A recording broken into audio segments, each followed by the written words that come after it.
Hi guys, welcome back to the channel. और आज की वीडियो में हम पढ़ेंगे यूनिट 3 का topic types of software testing, जिसमें मैं सिर्फ black box testing, white box testing और ग्रे बॉक्स टेस्टिंग, ये 3 टेस्टिंग्स हैं। बट हम इनके अलावा और भी सारी जितनी टाइप्स ऑफ टेस्टिंग्स होती हैं जो हमारा यूनिट 4 का पार्ट है, जिसमें मैनुअल टेस्टिंग या ऑटोमेटेड टेस्टिंग आ जाता है, तो हम वो भी पढ़ेंगे। और इसमें एक एग्जॉस्टिव टेस्टिंग भी आता है, ये भी हम सारा देखेंगे इसमें।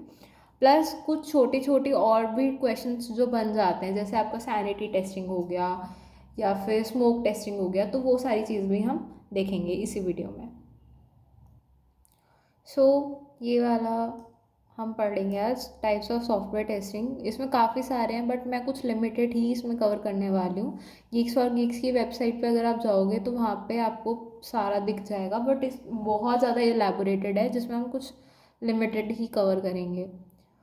तो सबसे पहले सॉफ्टवेयर टेस्टिंग होती किस लिए है कि हम ये इंश्योर कर सकें जो भी हमारा प्रोजेक्ट बन रहा है या हम जो भी अपना प्रोडक्ट बना रहे हैं, क्या वो यूज़र एक्सपेक्टेशंस के अकॉर्डिंग बन रहा है या नहीं बन रहा। प्लस हम सारी फंक्शनैलिटी, परफॉर्मेंस, सिक्योरिटी, यूजिबिलिटी, सब चीज़ को, एक्सपेक्ट्स को, ये सारे एक्सपेक्ट्स को कवर करते हुए कंसिडर करते हैं कि हमारा जो प्रोजेक्ट है वो एज़ पर रिक्वायरमेंट बना है या नहीं बना। और उसके बाद कुछ प्रिंसिपल्स ऑफ सॉफ्टवेयर टेस्टिंग आते हैं जो कि हम देख लेते हैं। तो इसमें सबसे पहला होता है कि जो टेस्टिंग होती है that shows the presence of defects. Testing की हेल्प से ही हम डिफेक्ट्स का पता कर पाते हैं। नेक्स्ट आता है हमारे पास एग्जॉस्टिव टेस्टिंग। एग्जॉस्टिव टेस्टिंग होता है कि आपके पास जितने भी इनपुट सिनारियोज हैं, आप सब चीज़ों को कंसिडर नहीं कर सकते, क्योंकि जब बहुत ज़्यादा कॉम्प्लेक्स मॉडल्स होते हैं तो हम सारे केसेस को कंसिडर नहीं कर पाते हैं कई बार, तो ये भी हमारे पास प्रॉब्लम रहती है। प्लस उसके बाद हमारे पास ये रहता है कि अगर हम अर्ली टेस्टिंग कर लेते हैं, मतलब अगर आप टेस्टिंग पहले से ही स्टार्ट कर देते हो, तो वो आपका टाइम और कॉस्ट भी बचाते हैं, क्योंकि अगर प्रोजेक्ट डिप्लॉय होने के बाद एरर्स फाइंड हो रहे हैं तो वो हमारे लिए भी गलत है। फिर defect clustering. Most defect are usually found in small number of modules, focus more testing on these high areas. मतलब जितनी भी टेस्ट केसेस हैं वो ज़्यादा हाई एरियाज पे हमें कंसिडर करने चाहिए, रादर देन कि एक ही जगह पे आप बार बार टेस्टिंग कर रहे हो। तो क्योंकि एक ही जगह पे अगर हम बार बार टेस्टिंग करेंगे तो वहाँ पे आपको नए बग्स नहीं मिलेंगे as compare to the high risk areas. फिर आता है हमारे पास पेस्टिसाइड पैराडॉक्स। ये बहुत इंपॉर्टेंट चीज़ है, क्योंकि इसमें ये क्या मतलब होता है कि जैसे अगर मैंने एक टेस्ट केस बना दिया, उसको मैं बार बार वही टेस्ट केस अपना यूज़ कर रही हूँ, तो वो कोई नए बग्स को फाइंड आउट नहीं करेगा।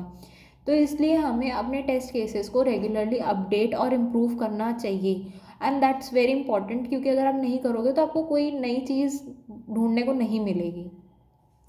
नेक्स्ट आता है हमारे पास testing is a context dependent. The testing approach varies on the base of the type of application. मतलब जो भी टाइप की एप्लीकेशन है उसके अकॉर्डिंग हमारे टेस्ट केसेस चेंज होते रहते हैं। ये मतलब नहीं है कि अगर मैं वेब बेस्ड प्रोजेक्ट बना रही हूँ और मैं उसको किसी और टाइप के प्रोजेक्ट पे यूज़ कर रही हूँ सिमिलर अपनी टेस्ट केसेस को, तो वो मेरे को कुछ फ़ायदा करेगा ही नहीं, या कुछ नए टाइप ऑफ एरर्स नहीं ढूंढ के दिखाएगा। उसके बाद यहाँ पे हमारे पास काफ़ी सारे फ्लो चार्ट मेरे को दिख रहा है, जिसमें अगर हम देखें तो हमारे पास टाइप्स ऑफ सॉफ्टवेयर टेस्टिंग में इसमें मैनुअल टेस्टिंग है और ऑटोमेशन टेस्टिंग है। आई गेस इसमें ऑटोमेशन को करा ही नहीं है कंसिडर, तो इसी को सारा इलेबोरेट कर रखा है। मैनुअल टेस्टिंग में वाइट बॉक्स, ब्लैक बॉक्स और ग्रे बॉक्स टेस्टिंग है, जो कि हम कंसिडर करेंगे। और उसके बाद वाइट बॉक्स के बाद ये सारी चीज़ें आती हैं, unit testing, integration testing, system testing. तो इसके लिए मैंने एक सेपरेट वीडियो बना रखा है, तो वो आप देख सकते हो। हम इस वीडियो में ये चीज़ दोबारा कवर नहीं करेंगे। और functional testing, non functional testing हम थोड़ा बहुत देख लेंगे। प्लस जो चीज़ें पूछी जाती हैं उसमें आता है हमारे पास स्मोक टेस्टिंग, तो वो सारी हम चीज़ें आगे देखेंगे। अब यहाँ पे आता है हमारे पास सबसे पहला मैनुअल टेस्टिंग। मैनुअल टेस्टिंग जैसे कि नाम से ही समझ आ रहा है कि आप मैनुअली उस चीज़ को टेस्ट करोगे। आप कोई भी एआई जनरेटेड या फिर कोई भी ऑटोमेटेड टूल का हम यूज़ नहीं कर पाएंगे उसमें, ठीक है। और इसमें ये रहता है कि जब भी हम मैनुअल टेस्टिंग करते हैं तो हम ज़्यादा फास्ट और एक्यूरेट विजुअल फीडबैक हम दे पाते हैं। जैसे कि अगर मैं बोलूँ कि अगर हम कोई भी टीचर अगर हाथ से कॉपीज चेक कर रही है या फिर किसी भी स्पेलिंग्स को है, तो हम मैनुअली उसको ज़्यादा फास्ट कर सकते हैं। और जैसे कि अगर मैं बोलूँ कि ये लेस एक्सपेंसिव भी होता है, क्योंकि इसमें हाई लेवल स्किल्स चाहिएंगी, प्लस ह्यूमन में इतना ज़्यादा मैनुअली हमें इतना ज़्यादा कॉस्ट नहीं लगाना पड़ेगा उसमें। और उसके बाद नो कोडिंग रिक्वायर्ड, क्योंकि मैनुअल टेस्टिंग में जब इंसान खुद ही टेस्ट करेंगे तो उसके लिए कोडिंग की ज़्यादा रिक्वायरमेंट नहीं होगी, और एफिशिएंट रहता है ये अनप्लान्ड चेंजेस के लिए। ठीक है। ऑटोमेटेड टेस्टिंग के बारे में आता है वहीं पे कि वहाँ पे जो टेस्टर है वो एक स्क्रिप्ट राइट करेगा independently and uses suitable software और ऑटोमेशन टूल्स। अब इसका अगर मैं एग्जांपल दूँ तो इसमें ना वाइट बॉक्स टेस्टिंग जो आती है वो ऑटोमेटेड टेस्टिंग का काइंड ऑफ एग्जांपल हम कंसिडर कर सकते हैं, क्योंकि उसमें हमें हाई प्रोग्रामिंग लैंग्वेज की ज़रूरत होती है। ठीक है। और फुल्ली वो ऑटोमेटेड में भी नहीं आएगा, क्योंकि उसको हम इसी में कंसिडर करेंगे। यहाँ पे जैसे दे रखा है वाइट बॉक्स, ब्लैक बॉक्स और ग्रे बॉक्स, ये मैनुअल टेस्टिंग में ही आएंगे। ठीक है। इसके एडवांटेजेस ये रहते हैं कि ये सिंप्लीफाई कर देता है हमारे टेस्ट केस एग्जीक्यूशन को, क्योंकि बहुत जल्दी काम हो जाएगा, ऑटोमेटिकली काम होएगा। तो improve reliability of test, increase the amount of test coverage. फिर आता है मिनिमाइजेज ह्यूमन इंटरेक्शन, मतलब कि अगर सारा काम ऑटोमेटिकली होगा तो ह्यूमन इंटरेक्शन ऑफ कोर्स बहुत ज़्यादा कम होगा। उसके बाद यहाँ पे एक डिफरेंस दे रखा है, ये एग्ज़ाम पॉइंट ऑफ व्यू से मेरे को थोड़ा इंपॉर्टेंट लग रहा है, तो आप देख सकते हो उसको।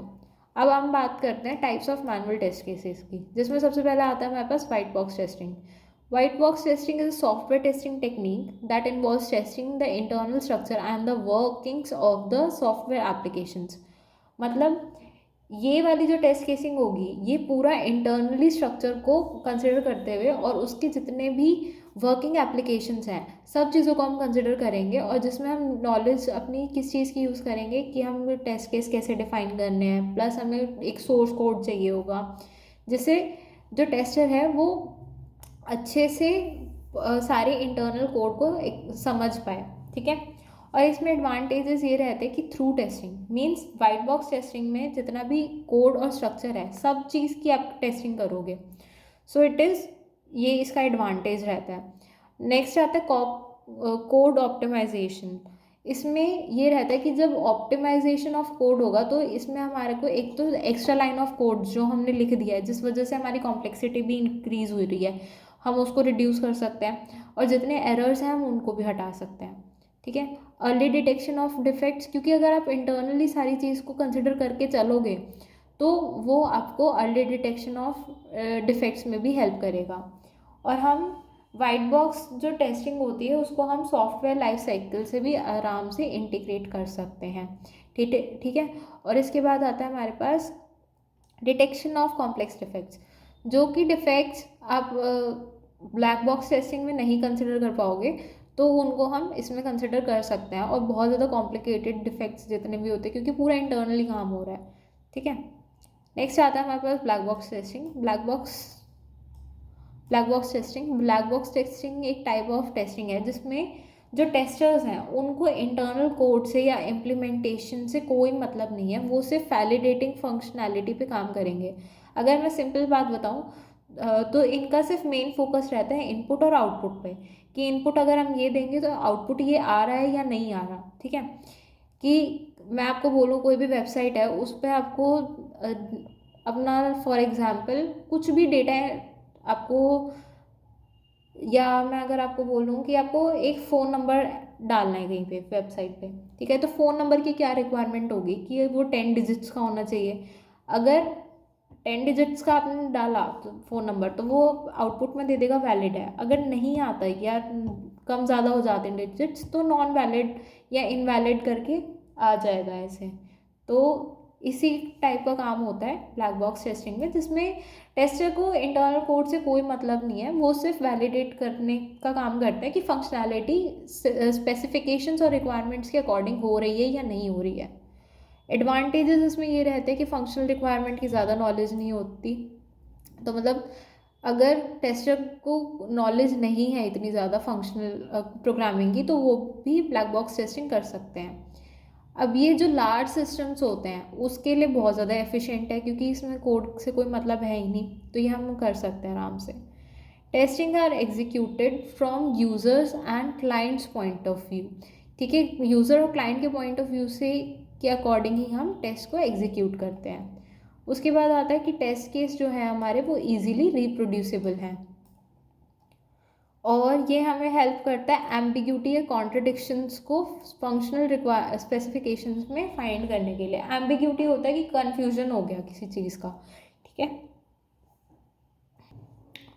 नेक्स्ट आता है हमारे पास grey box testing. Grey box testing दोनों का कॉम्बिनेशन है, ब्लैक बॉक्स टेस्टिंग का भी और वाइट बॉक्स टेस्टिंग का भी।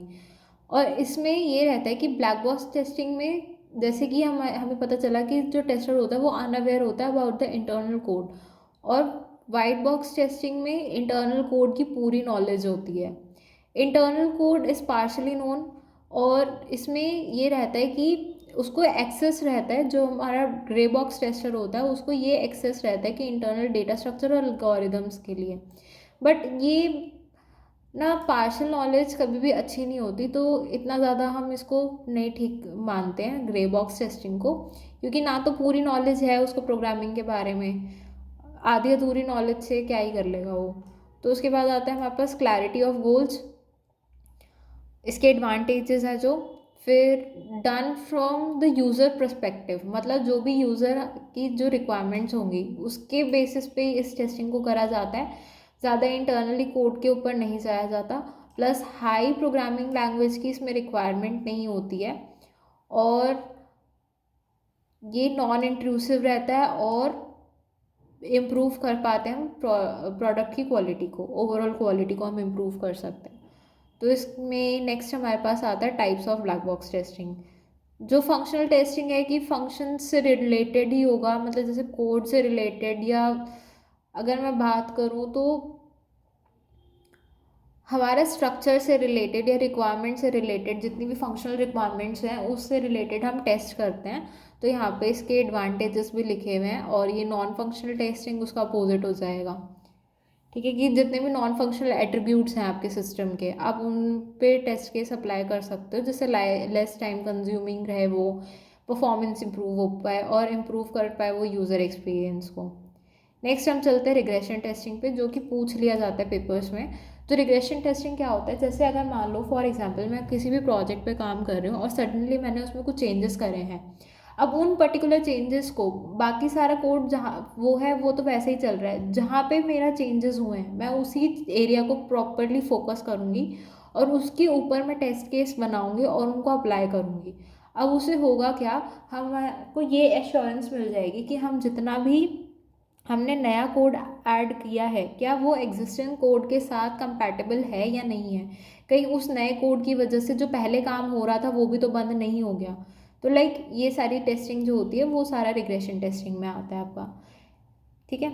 और इसमें रिग्रेशन टेस्टिंग के और भी सब टाइप्स हमें दे रखे हैं, री टेस्टिंग, री एग्जीक्यूशन, कंपैरिजन, कि मतलब पहला वर्जन बेटर था या नया वर्जन अब जो हमने डाला है वो बेटर है। और री एग्जीक्यूशन में आता है कि हमने जो प्रीवियस टेस्ट केस बनाए थे उनको हम फिर से अप्लाई करके देखेंगे कि जो फंक्शनैलिटी थी हमारी वो ठीक से काम कर रही है या नहीं कर रही है। अब इसके एडवांटेजेस ये रहते हैं कि ये एक तो प्रिवेंट करता है न्यू बग्स को, कीप्स द सॉफ्टवेयर रिलायबल, और इम्प्रूव करता है हमारा स्टेबिलिटी को। अब इसमें हमारे पास ये भी दे रखा है बट ये काम के नहीं है अभी, यूनिट टेस्टिंग हमारे जो आएंगे, इंटीग्रेशन टेस्टिंग, ये सारे मैंने पिछली वीडियो में कवर कर रखे हैं तो आप उसको चेक कर सकते हो। हमें जो करना है वो हमें करना है अभी, ये हमने कर लिया पिछली वीडियो में, ये रहा स्मोक टेस्टिंग। स्मोक टेस्टिंग क्या होता है, इसमें हम ये टेस्ट करते हैं, smoke testing is a software testing method that determines that the employed build is stable or not. It acts as the confirmation of whether the quality of assurance team can proceed for further testing. Smoke testing are minimum set of tests run on each build.